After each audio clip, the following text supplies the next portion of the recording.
Our next speaker is Taimalie Kiwi Tamasese. She is Samoan and works today at the Family Centre in Wellington on Aotearoa or New Zealand. There she is coordinator of the Pacific section. She specializes in family research as this applies to Pacific nations and to Pacific people. For example, in relation to mental health, poverty, housing, unemployment, culture and gender deprivation. In relation to the social policy, Kiwi is engaged in the development of new social policy perspectives emanating from various Pacific cultural nationalities. She is also concerned with the impact of government policy decisions on the Pacific sector of New Zealand society. Further areas of her work include documenting and analyzing the effects of cultural dislocation upon the Pacific community in New Zealand, a focus upon Pacific youth, and patterns of migration to New Zealand from the Pacific. Kiwi is regularly contracted to speak and advise in areas of applied social policy at national and international levels.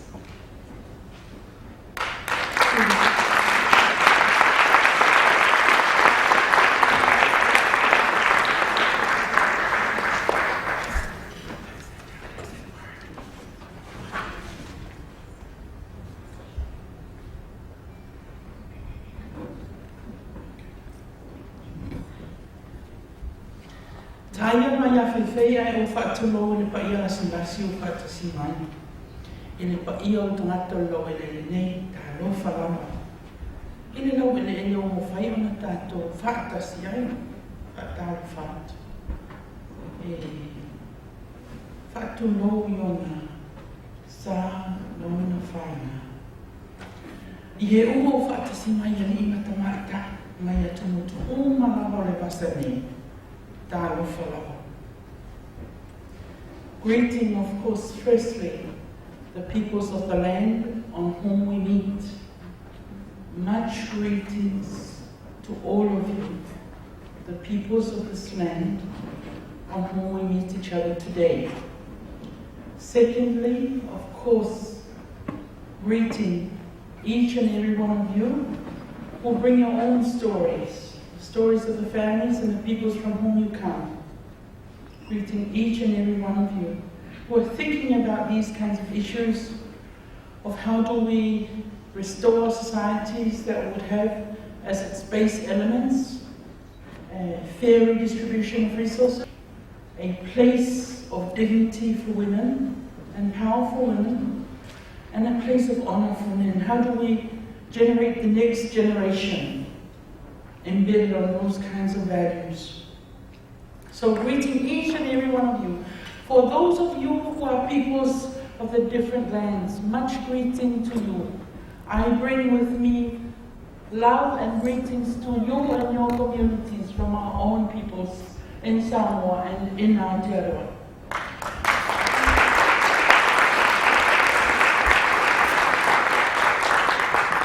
Friends, the work I share excitedly with you today is not primarily my own work. It belongs to a whole group of us, both women and men, and contributed to immensely by children as well. And the kindnesses of the many lands on which we thought about these issues, fought with each other about these issues, and have come to some consensus about these issues, the way we analyze these issues, and some of the recommendations for some ways ahead. I begin this presentation with a poem written by a dear friend of mine about his mother. He was in education in New Zealand, had been taken away from his family at the age of 13. And about a year later, he loses his mother. His mother dies in Samoa. He grew up to be one of the main poets in New Zealand, and he writes this about his mother who died in Samoa and is Samoan. My mother dances. Through the shadows cast by the moon tonight, the memory of my mother dances like the flame-red carp I watched in the black waters of the lake of the Golden Pavilion in Kyoto. Such brimming grace. Though I am ill with my future and want to confess it to her, I won't. Not tonight. For my mother dances in the Golden Pavilion of my heart. How she can dance. Even the moon is spellbound with her grace. Some pictures. Samoan women, activities of weaving from bandana sleeves or flax sleeves. Children, women children, grow up to be able to dress themselves very well. There are several presentations today where we're talking about how do we teach the next generations to present themselves well, even at the moments of protest. More women, art of weaving, which becomes a base metaphor. How do we weave together many forms of knowledge to recreate and restore balances in the way that we gender arrange our world? Okay, women in the art of tapa cloth making. People here were talking to, I was quite amazed with the presentations today about how similar some of the designs are between some of the Pacific designs and some of the designs that we saw from the Amazon region.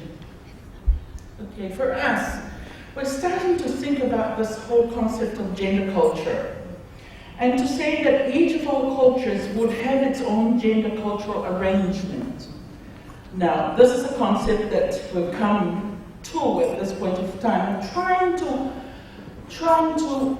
give word, give name to how we have organized ourselves as men and as women in each of our cultures. Like you, like many presenters that we've heard today, we say that culture is not static. In fact, we use the metaphor of the flow of a river to describe the flow and the transitions that cultures go through.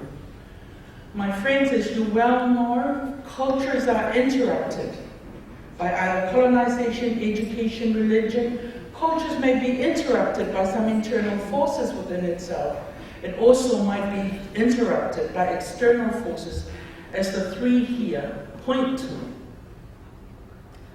Okay, of course, with these interruptions on culture, different arms or unique arms of culture would go through several changes. For example, food.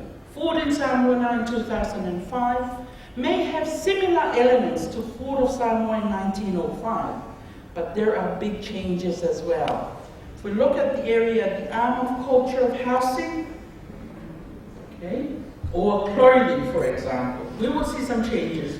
There are Samoan women in traditional ceremonial dress. This is pre-missionary time. Of course, her breasts are out there. She's wearing the finest tapa cloth that is as fine as your finest linen. And she's got on herself a headdress. Friends enter missionaries, and this is a picture of a kindly nun. We're trying to look around for some pictures, and my friend Louisa found a picture of Sister Patrick, who was, in the eyes of my uncle, a kindly nun. But you can see there is a change, there is certainly a change of dress. So friends, how did this impact on local dress and clothing? Other presenters have talked about this before. You can see that changes in clothing begin to impact on the women. But interesting, watch, as a lot of the presenters have alluded to today, a lot of these changes are actually can be attributed to the cash economy itself.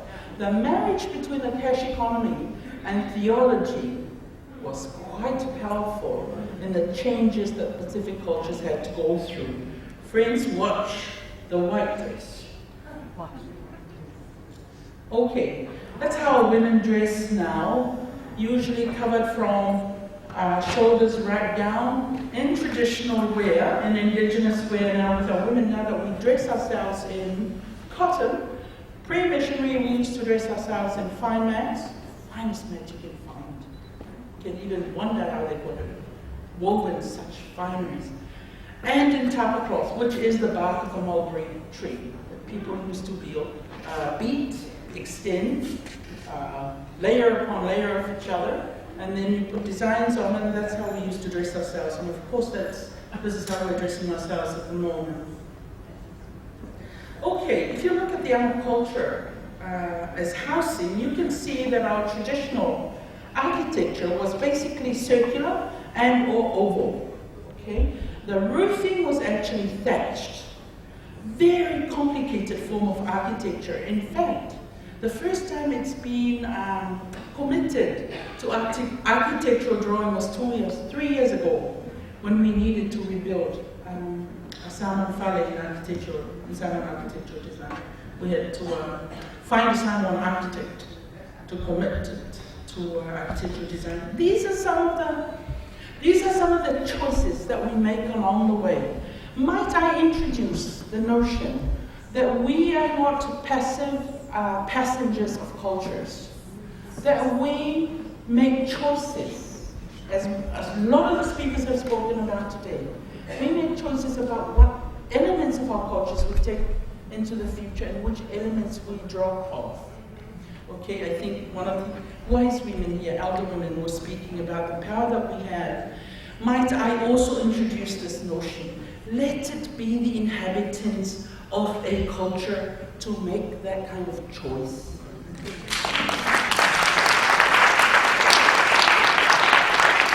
So in the end, these kinds of choices come with costs.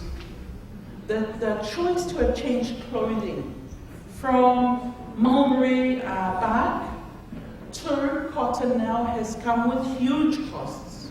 And given those kinds of costs, and given that we're going to pay for it as inhabitants of the cultures, might I introduce the notion that let those people whose cultures they are with them make those kinds of choices, no matter how kindly I might feel towards many of the indigenous cultures that we've heard present today.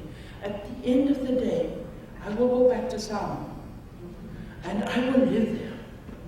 And in the end, they will have to return back to their homelands and live out any new definition of culture that I might have influenced them on. Okay? So my dear friends. Okay, that's how Samoan Whare looks like. And as you well know, one of the acknowledgements I did not make, and I apologize for this, acknowledgement of the people around this area, New Orleans, people in Texas, who suffer from the cyclones. We too are very vulnerable to cyclones in the Pacific. With the changing of our housing, the thatching roof, now to these kinds of tin roofs, we are very vulnerable in big cyclones where these tends to be flying around and become dangerous for people. 2.5 years ago, a friend of mine, a colleague, a relative of mine, decided to go back to one of our villages. We belong to many villages, but one of our villages where my great-great-grandmother came from. I was privileged to have been given the title from her family. So we went back to her village and decided to build our family and the main title holder this home. In my village at the time when we entered this village, there were no traditional houses left or indigenous inspired architectural designed buildings. Okay? So we went there to relatively young women we'd like to see from New Zealand and said, well, we'll have a house that's going to be inspired by Samoan design. Little did we know what we were going to go through. That was built. Arrangements in terms of Samoa, okay? Have our own concepts of manhood and womanhood. We have our own concepts of the relationship, manhood and womanhood. The relationship between maleness and femaleness, the relationship between masculinity and femininity. We have our own concepts of roles, symbols, rituals, and stories. Major multiple stories about our gender arrangements. You know, in a village meeting, when the men are wanting to make a point, they kind of dig up the most negative story about the women now. And when we want to make a point, you always tend to put it on the table how terrible they kind of made decisions around a certain project. So friends, there are multiple stories within our own cultures about our gender arrangements. I guess the invitation from this conference and from different pieces of work that all of us are engaged in is, how do we escalate? How do we identify the most liberative of stories, the most liberative of narratives, and bring it forth in order that we tell and continue retelling? Okay, how are these genders structured into families, communities, religious practices, and decision-making bodies and processes? My friends, if you look at pre-colonization Samoa, again, I invite you to think about this as an attempt from our side to be clear. What I invite you to do is to be aware not to totalize these things as if they were static. Friends, pre-colonization, when a child was born female, she was known as a Tamasa, or the sacred child.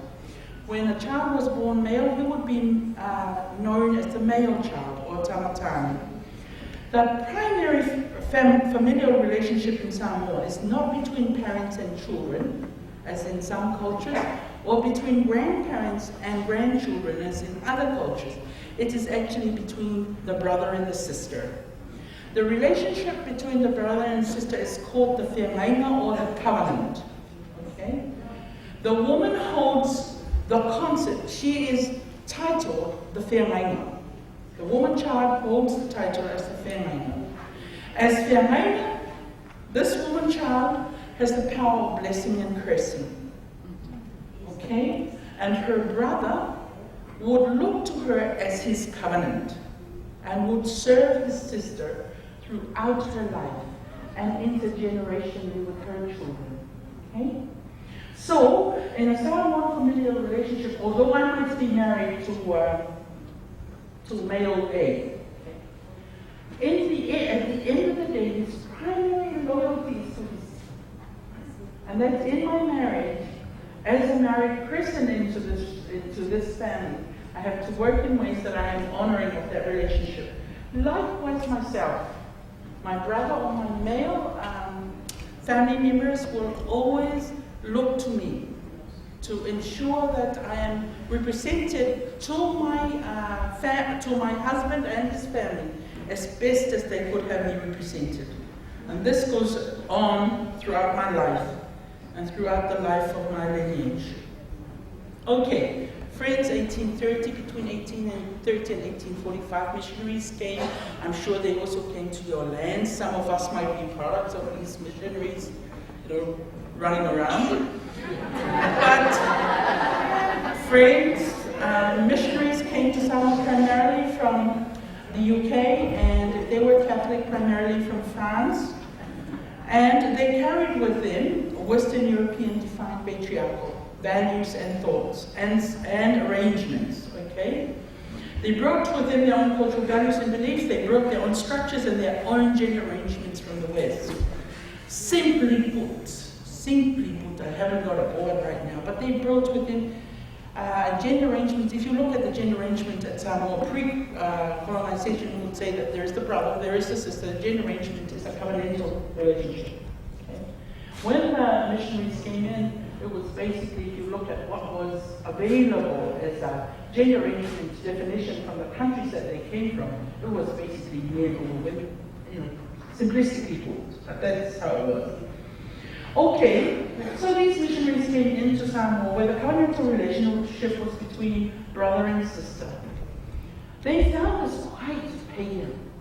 They said, look, friends, the covenantal relationship is between people and God. What's this about brother and sister? It's quite pagan. And I can just imagine, how pious the articulation would have been, but that's okay. Okay, friends, this relationship between people and God. Who is God? God is invisible. However, it's represented on earth by ministers and priests who are males. Okay? Look at the change, friends. The power of blessing and curses became the domain of God. It was pagan for any woman to bless and curse. Anyway, blessings and curses should be given to the Almighty, who knows all. So given to God became the domain of God, who is now invisible. However, God is represented by ministers and priests, who are males. Okay. They're re-inscribing Samoan womanhood on how was Samoan womanhood displaced in. So you look at cultural changes that are wrought on people through force. They usually don't last long. The cultural changes that are wrought on people either through theology, psychology, for all of those who are involved in therapy, any form of therapy. We are very powerful cultural changes, and people hardly are aware that we are doing that. Anyway, if you look at the displacement of Samoan womanhood, what were the stories about womanhood that were employed to actually reinscribe Samoan womanhood upon? If the missionaries were Protestant, they used the narrative of Eve. Okay? Who is Eve? Eve is the mother of all. But Eve was also seductress.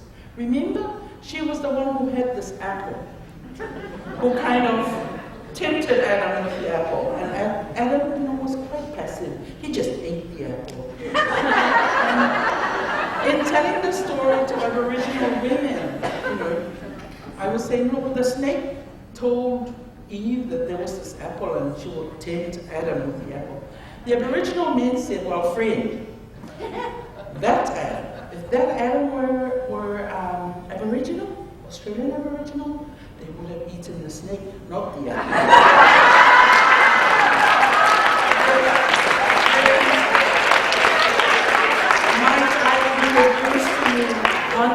I'm trying to balance our other gender,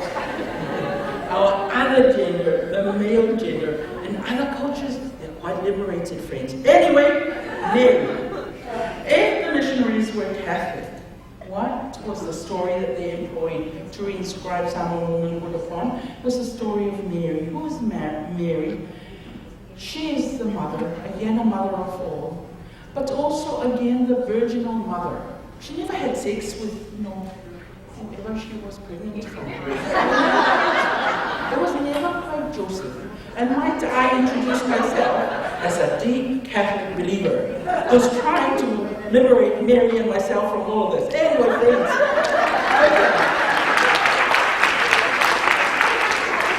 Princess Mary, she's the virginal mother who is humble, but also gracious and highly generous. She would be the woman that would offer her son in order that he saves the whole world.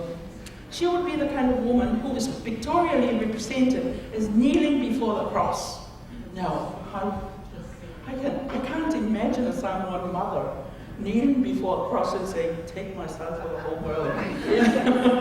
I can just imagine what a Samoan woman would do. Bring my son down, or otherwise I come and hang him on that cross. Just imagine what will happen. Anyway, friends, okay. So those were the missionaries. Okay.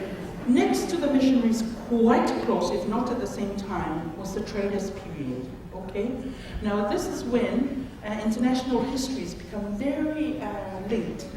At this point of time in the United States, there was a lot of protest against slave labor, and the cotton plantations were going to go down. The Germans had their eye. If the Americans are not going to have those people work on those cotton plantations, let us go to Samoa and extend the cotton fields. Okay? So there was a need for cotton plantations to be had. For this, the Samoans didn't see the sense of working from 8 to 4:30 in the hot sun. People who live in the tropic would have their own time arrangements around work. And our people would have worked. From 4 o'clock in the morning, there would be family gatherings to pray for safety for the day's work. At 5, they'd leave for their work, be it in the ocean or in the plantation. At 11 a.m., they'd come home for breakfast. They'd have a long siesta until 2 or 3. Then they'd go back to their places of work. This was, in the view of the traders, very inefficient. Okay? So what did they do? They brought in what they called the indentured laborers. Friends, these are the Chinese people from Canton and other parts of China. And they would be brought to Samoa, and they would lose their names before the ship arrived in Samoa. They would be given a number, to be known by a number, and they would not be known by their names. The indentured laborers would then work the usual 8 to 4:30. And the tropical sun, friends. Okay, while all of this production was going on and the plantations were being had, the missionaries were actually converting people to wear cotton. Okay? Now let me not forget that we were not passive receivers of such change. We too needed the cotton to be worn. The extent to which we changed our clothing is a question. Okay. Following all of that, the missionaries came in. Of course, there was no central law. There were village and district arrangements and rules and laws and whatever. But of course, the missionaries wanted to centralize, okay? Wanted to centralize the administration. Friends, you know what I told you about the family in which the covenantal relationship was between man and woman? That was also the structure in the village. There would be the house of manhood and house of womanhood. There would be no decisions at all taken by the house of manhood until it consulted the house of womanhood. Okay? And then the decision would go back. Somebody was talking about it as consensus formation earlier on today. Likewise, the house of women would have to take their own consultation process to the house of men if they wanted to see a change in policy within the village. Okay, when the centralist form of government was set up and the bureaucracy was set up, there was no space for the family arrangement. Okay, lose the House of Women, set up Parliament, imagine that it's highly democratic, and that everybody would have a vote, and women would be represented in such an arrangement. Okay, there would be no place for the House of Women in that type of centralist executive system, plus judicial system. Okay, now friends, you can imagine what happened. In Samoan Parliament now, there's only about 3 or 4 women parliamentarians. Yeah, in the practice of the new democracy. Okay, friends, no space in the House of Women at Parliament level, no space for the House of Women at the economic arrangement level. Okay, that's a big loss. Okay, now of course in the present, there is the furtherance of patriarchal thought through social science and the cash economy machinery. All of us who participate in the so-called social sciences, we're actually, through our own activities, being part of the furtherance of the patriarchal arrangements. I'm so happy that a lot of people here are starting to rethink that. Okay, what are the resultant factors? When there is a displacement about the place of women here and a displacement about the place of men here, no space for women's being occupied in decision making, what are the results? Domestic violence, sexual violations, the social political marginalization of women, the loss of dignity and places of responsibility for men. The impossible, rational and detached manhood that we have to live with. The loss of connection to land, language, God, gods, whatever we choose to name, the overall spirits, women and children. Okay? What are we doing to recover at this point in time? We're wanting to recover social, religious, political place of sacredness of womanhood, of women in families, communities and societies. Okay, as I said, cultures are flowing rivers. What we are doing at this moment is to excavate from this part of our gender arrangements elements on which we will grow new cultures and new structures to be lived out in our families. Okay, recovering and restoring a place of dignity and honor for men and families. What we are saying here is, look, we've had manhood of our own cultures being so displaced. We need them to partner us in development. They're not going to sit around there, either crying about their being displaced or, in prison about whatever. Bring them back to help out with the recovery of culture and liberative elements for ourselves and our children and them as well.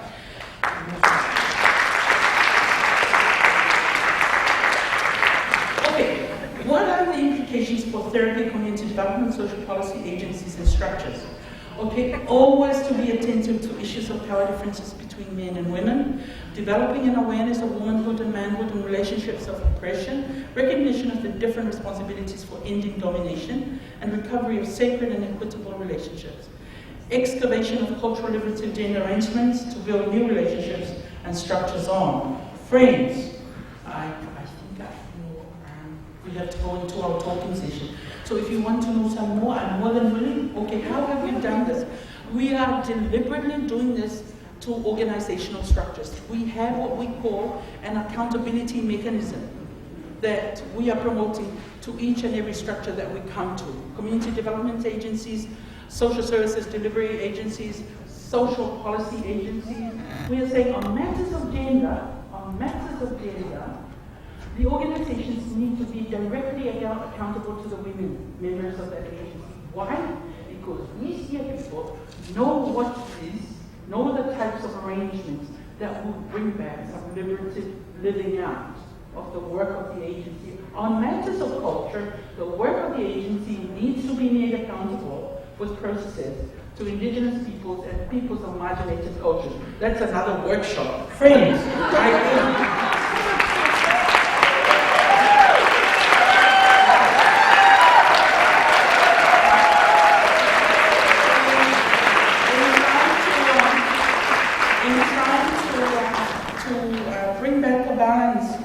again, Albert Wendt writes about this young Samoan girl who grew up in a village and she was cared for by her dad. She was very distressed that her dad understood the Bible from the missionary perspective and hadn't been to Israel to look at the symbols and the language and the gender arrangements of that culture. That culture had been mediated to her father, and her father had lived down the mediations of what it is like to have been in Israel during the time of Jesus. So she took, when she had money, she took her father back to Israel. And this day, they're at the Wailing Wall. Okay? Her father had realized how much he had been colonized in his thinking. So this day, her father, her father is amongst a crowd of people at the Wailing Wall. And the poem goes, soon as I line snake down towards the wall, my father turned his face to me. It was alive with tears, but how he danced. Held up above the abyss by the magic of his ancient friends, the boy and the song and the rhythm, his legs and knees stepping high, dancing fearlessly over the tightrope. Dancing over the black down-sucking depths of the Galilee. How he danced, beyond forgiveness and grief. My father danced at the temple wall. Please forgive me, he sang. He danced at the wall and soothed the world's grief. He danced at the wall and I sheltered in his shade. At my center is that memory, that dance. Only death can wipe it away. When we are dead.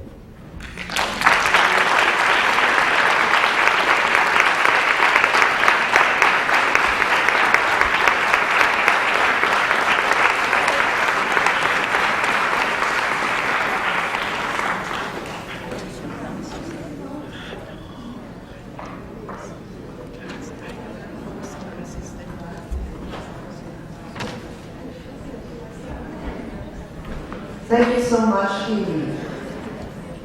Thank you so much.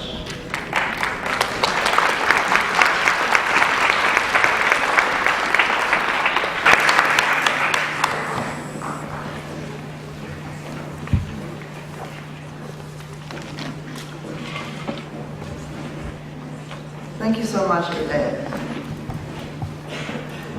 Now I have the honor to introduce to you Fatimata Welet-Halatine. She is a Tuareg woman. She was born in 1950 in Gundan, region of Timbuktu in the north of Mali, and lives in Mauritania since 1991. After working as a schools teacher, She has studied at the university economical and social development. She has worked as a consultant in different projects of development and emergency programs in national or international organizations, and especially with women groups for development in various countries, Africa and Europe. Help me welcome Fatimata.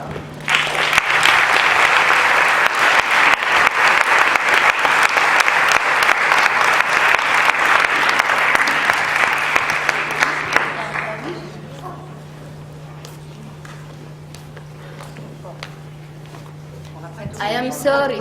I know I speak English. It's okay. Yes, and people I am sorry, I know I speak English. Je me présente Fatimata Welet-Halatine. Je suis née à Tombouctou, dans la région de Tombouctou. C'est une des capitales du Sahara central. C'est un grand Sahara de 2 800 000 km, mais il n'y a pas assez de population. Il y a 1 personne par kilomètre carré. Vous voyez, il y a de la place pour tout le monde. Je vous invite à venir chez nous.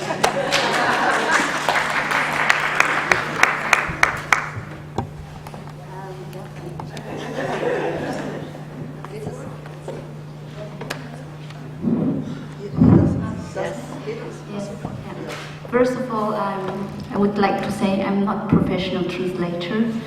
I'm asked by my friends because I speak French and English, so in case that my interpretation is just too broad or not clear, I would like to excuse.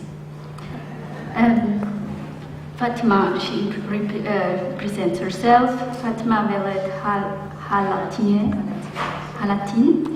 is born in Timbuktu. It is a region central of Sahara, which is very big, large, more than 2,000 kilometers. Et voilà maintenant je rentre dans le domaine des Touaregs. Voilà maintenant je rentre dans le domaine des Touaregs. Now I'm going to talk about the Tuareg. Et je commence.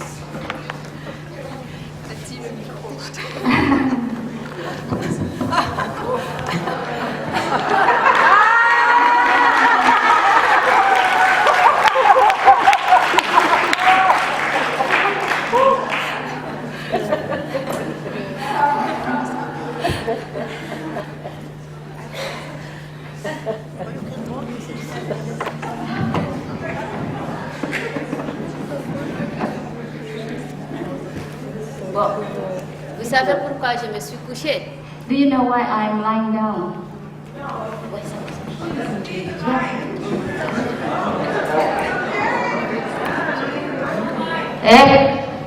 Pourquoi je me suis couchée? Why Parce did I que lie down? chez les Touaregs, la femme se repose quand il y a les hommes. In Tuareg, it means when the woman, she lie down because there's a man. C'est quand les hommes sont She takes a absents rest. que la femme se lève. It's only when she has children she gets up. C'est pourquoi vous voyez souvent des femmes qui ont le temps de se réunir, de parler de leurs problèmes. And that's the reason why women, they have really time to talk about problems, about different issues among themselves. Et donc je vais un peu reprendre, je vais réviser l'histoire un tout petit peu. I'm going to tell you a short story. Bon, je suis de Tombouctou. I'm from Timbuktu. Tombouctou, ça veut dire Timbuktu. Timbuktu means Timbuktu. Ça veut dire la ville de la femme. It means the town of women. Tombouctou. Tombuktu. Buktu, ça veut dire, c'est le nom, ça représente le nom d'une femme parce qu'elle avait souvent des baluchons, des paniers remplis de médicaments traditionnels, de petites marchandises au bord d'un puits. It is Buktu. I have lost the line, but what I can summarize, it's about the woman the name of the woman. She has a basket with different medicines, with different things in this basket. C'est là que les caravaniers se reposaient. And it's the place where the caravans have rest. Et puis c'est là aussi qu'ils auront à faire des petits achats And where d'approvisionnement. they have the market, where they exchange, sell things. Alors c'est une femme exceptionnelle It is an exceptional woman parce qu'elle a une éducation exceptionnelle because she has an exceptional education. que tous les hommes craignent d'aujourd'hui. And even men nowadays, they are afraid of her. Parce que toutes ses descendances la deviennent nantis. Because all the descendants are from her. Ça veut dire obéissent à tous les systèmes matriarcaux. And it means also to be obedient to the whole matriarchal system. Bon, donc maintenant, je vais vous parler de ma propre vie. Now I'm going to tell you about my town and my life. Je m'appelle Fatimata Welet-Halatine. My name is Fatimata Welet-Halatine. Mon père n'a pas choisi mon nom. It's not my father who has chosen my name. C'est la communauté qui a choisi mon nom. It's the community who has chosen my name. La communauté non plus n'a pas choisi mon nom. The community also hasn't chosen my name. C'est seulement le hasard aussi. It happens. D'une personne qui passait, It happens that there's a woman who comes juste by, quand on commençait à couper le foie and when they were cutting the du wood, mouton de baptême, the foie, oui, on the goûtait au foie du liver. mouton de baptême Yeah, the liver. et on a prononcé Fatima, apporte-nous de l'eau. And then they called Fatima, bring me the water. Et voilà, c'est ça mon nom. Ça n'a rien à voir avec les religions ou autre chose. C'est uniquement une coïncidence. It has nothing to do with religion. It's just it's a coincidence. Mon père s'appelle Halatine. My father, his name is Halatine. Ce n'est pas un nom religieux. It's not a religious name. Son nom, c'est un surnom que sa mère lui a donné. It is a name which is given by his mother. Elle l'a appelé ma propriété. It means that my propriety belongs. Et le nom de mon père, il n'a jamais eu la chance qu'on l'appelle avec ce nom. And Le nom de mon père, il n'a jamais eu la chance qu'on l'appelle avec. and my father has never been called by that name. Voilà. Donc, je vais maintenant reprendre du côté de ma mère. And now I'm going to tell you about the side of my mother. Ma mère, donc, c'est une femme de la société nomade pastorale. My mother belongs to nomad pastoral folk people. Et elle s'est mariée à mon père par raison. And she was married Parce qu'elle avait déjà fait un premier mariage où elle a eu 2 enfants. She had already a marriage before, and in that marriage they has 2 children. Et 2 enfants orphelins. And these 2 children, they were orphaned. Voilà. Et mon père est l'homme exceptionnel qu'il lui fallait. And he was the exceptional person for her. Parce que c'est un homme de grand voyage. And he is a person of a great, I think he's traveled a lot. Qui a fait 45 ans à parcourir les contrées de And he traveled a lot de son pays, through his country. à traverser les océans And he crossed the ocean. et revenir avec des connaissances, une expérience intéressante He came back with a lot of experiences. qui revalorise, qui enrichit ce qu'il y a déjà qui And existe. he enriched with what he has experienced, and he gathered as knowledge. Voilà. Il aime beaucoup, c'est un grand tireur d'élite. Boum! Un grand tireur d'élite.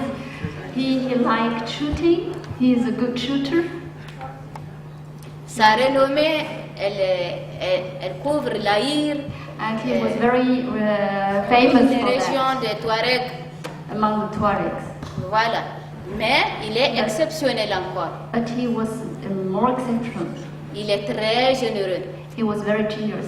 Les femmes se réunissent autour de lui. A lot of women gathered around him, Les enfants se réunissent autour and de lui. also the children, Les domestiques se réunissent autour and de the lui. domestic people too.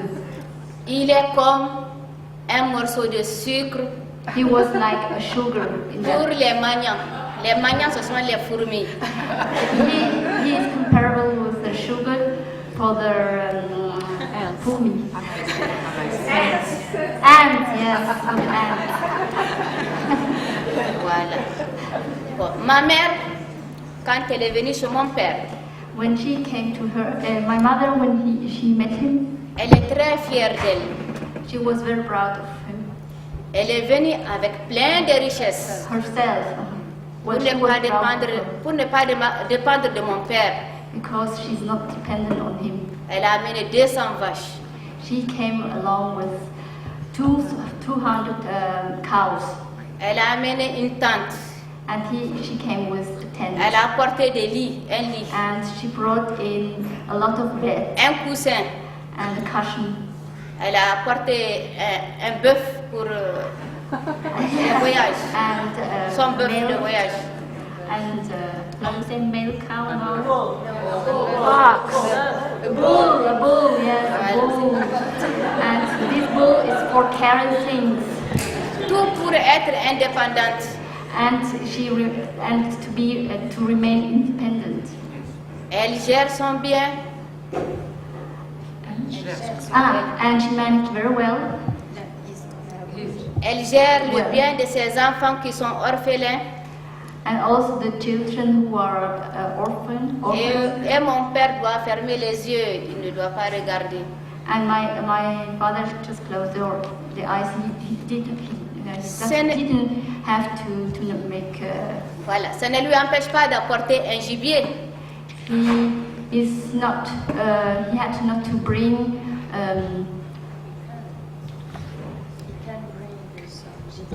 He could bring a wine. He could bring a wild. D'apporter un sac de céréales. And also a bag of cereals.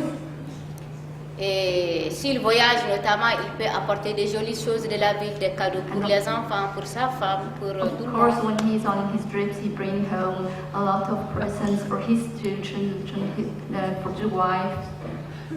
Et si aussi mon père est en difficulté, And when he had trouble, parce que c'est un grand voyageur, and he was a traveler, il peut aller faire, l'aventure est grande, and he could have a lot of adventures. il peut revenir bredouille, He could, il peut revenir bredouille. he could come back without anything.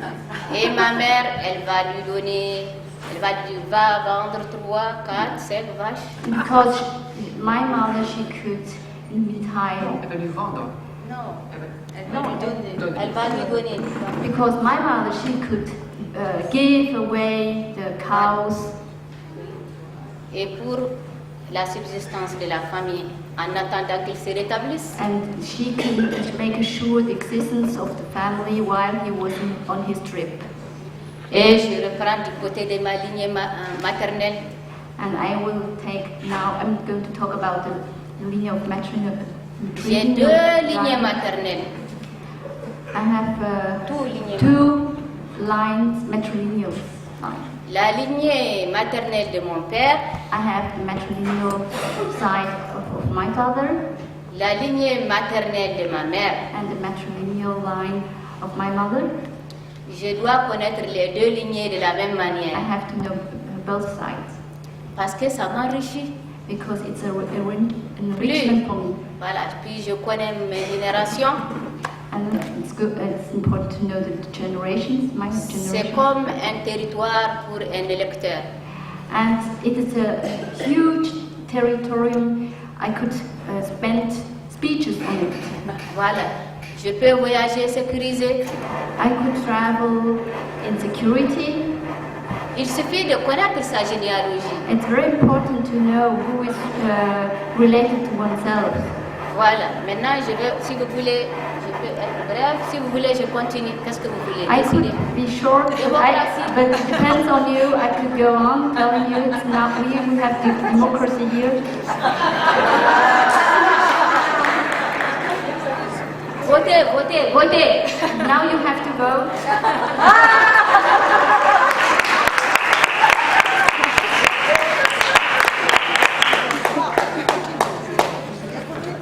Continue. Je peux continuer. Bon, d'accord. Bon. Ma lignée maternelle The line of my mother, est un trésor. it's a treasure. Ma lignée paternelle, The line of my father. malgré que mon père est excellent, Though my father is an excellent person, c'est l'unicité. it's a long line. C'est un seul trait. Du côté de ma mère, un seul trait. Du côté de mon père, un seul trait. It's a treat. Non, only one line. Well, it's Line. line. Okay. Il n'y a pas de... Comme omnibus, il n'y a pas d'arrêt. There's no Connaissez? stops. It's like there's no stops. Comme omnibus, les Okay, trains. there's TGV, ça there's part. no breaks. What she wants to say, it's a line, a whole line without breaks. Infini. It's infinite. Voilà. C'est pas réel. It's not a real one. Voilà. Je suis d'origine arabe. It goes back, as I said, I'm half Je suis... origin of Non. Arabs, Je suis d'origine juive. or it goes back, I'm Non, half c'est facile. Vous origin êtes... of Greek, Non, vous êtes origine des explorateurs qui sont venus là-bas. or I'm there's origin from explorer from somewhere. C'est pas clair. It's not clear. Les mères, je les connais toutes. However, on the side of my mother, I know very clearly. Voilà. Je sais, j'ai une mère qui est Touareg. I know that I have a mother who is Tuareg, J'ai une autre qui est Peul. and I know there's another one who is Pearl, J'ai une troisième qui est Mort. and then there's another one who is more, J'ai une quatrième qui est Sahraoui. and there's another one who are Sahrawi. Et finalement, je me retrouve dans toute l'Afrique. And finally, I'm really on the whole Africa. Et voilà maintenant, je peux porter ce que je veux. I can go wherever I want. Si je veux, je fais une tente en toile, comme les Mauritaniens. I could, Je construis une tente en toile, comme les Mauritaniens. I could make a tent like the Tuareg. Si je veux, je construis une hutte. Mauritania. Si je veux, je construis une hutte, I could make a comme hut les femmes Peul, like the Pearl. ainsi de suite. Ça, bon, je reviens pour la question de solidarité un peu. Now we come back to the system of solidarity. Voilà. La lignée maternelle est un trésor, je vous ai dit. I said the matrilineal line is in the Quand trend. vous avez des difficultés, If you have difficulties, on répond tout de suite. they respond immediately. On vous permet de reconstituer rapidement le troupeau perdu. They, for example, find solution for you to find your lost cattle, Rapidement de reconstituer le trousseau de mariage. or if you need for the marriage, need them for the marriage, Rapidement de creuser un puits. or if you need them to make a well, yeah. Oui. Et rapidement de vous aider à coudre la tente là en peau là. Or if you want to need them Toute la to make lignée a va venir tent, faire son patchwork. yeah, or Voilà patches, les patchworks de peau. Hein? Elles vont venir coudre. and they make a tent. Voilà. Elles veulent que leurs filles, leurs petites filles, leurs descendance, They want the leurs cousines aient la meilleure tente jolie possible. On tente bien. On lave que ça soit joli. they want the tent nice for the children, for the daughters. For the cousins.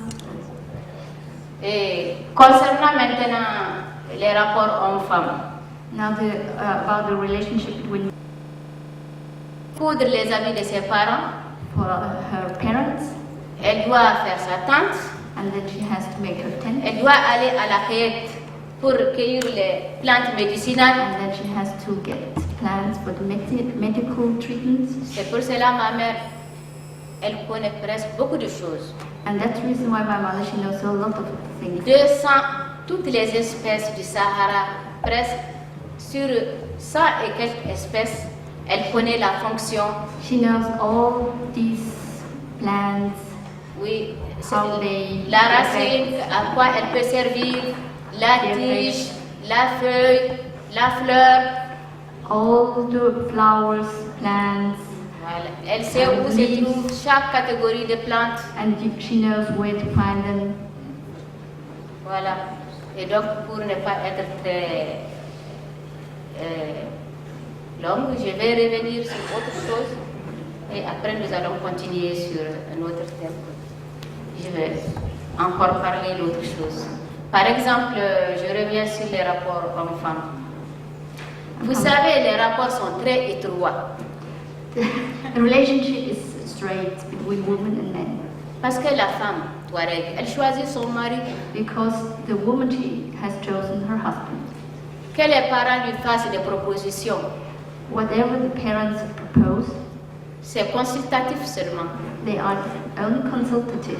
C'est son avis qui compte. It's her opinion which is important.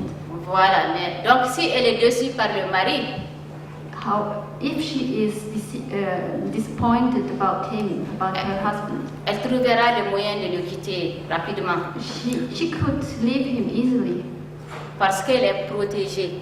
because she's protected. Comment? How is she protected? C'est le contrat de mariage. It's the contract of the marriage which is important. Une femme ne doit pas être, disons, comment on appelle ça? Vexée par son mari. The woman, she shouldn't be upset by her husband. Ni châtiée par son mari. She shouldn't be Châtiment. châtiée. It's difficult to translate. Punished by her. By Il her doit husband. contrôler ses humeurs.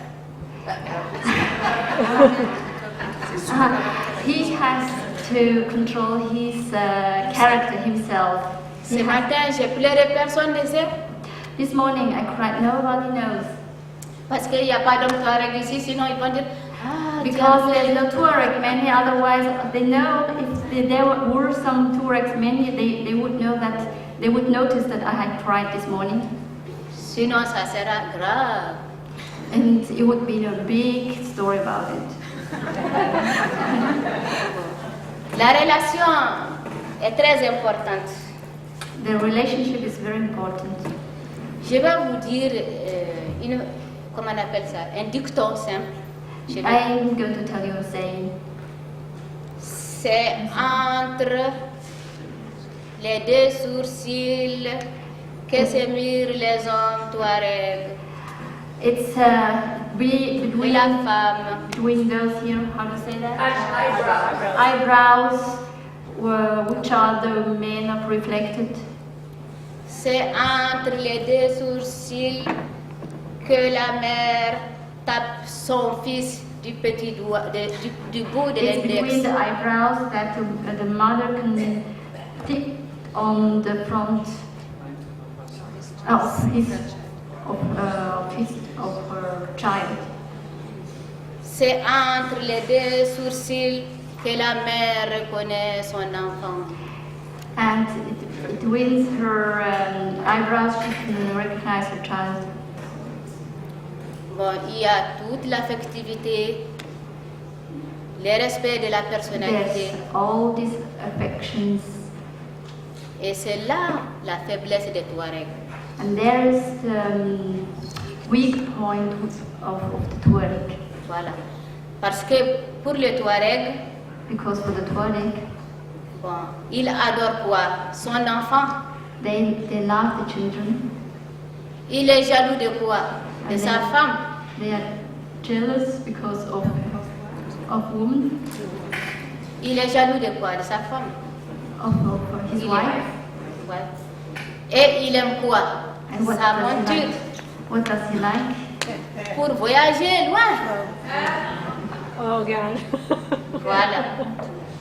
Et comme ça. Ah, he likes his motor bicycle because he likes traveling. Voilà. Et donc, il n'est pas Ah, sur chameau. le chameau. At the camel.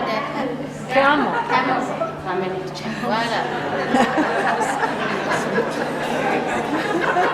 Voilà.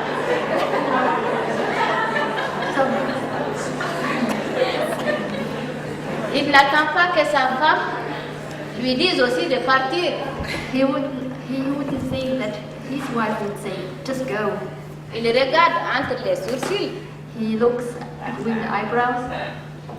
Si elle sourit, elle fait comme ça. If she laughs or she smiles, Il s'approche. he comes close to her. Et si il voit qu'elle est comme ça, He sees she's doing like that, il s'éloigne. and he goes Il away. prend son chameau, il part, il va faire 1 mois, 2 mois, 3 mois, And travels, 4 mois, jusqu'à ce qu'il ne puisse résister, il va revenir. and then he comes back after many months.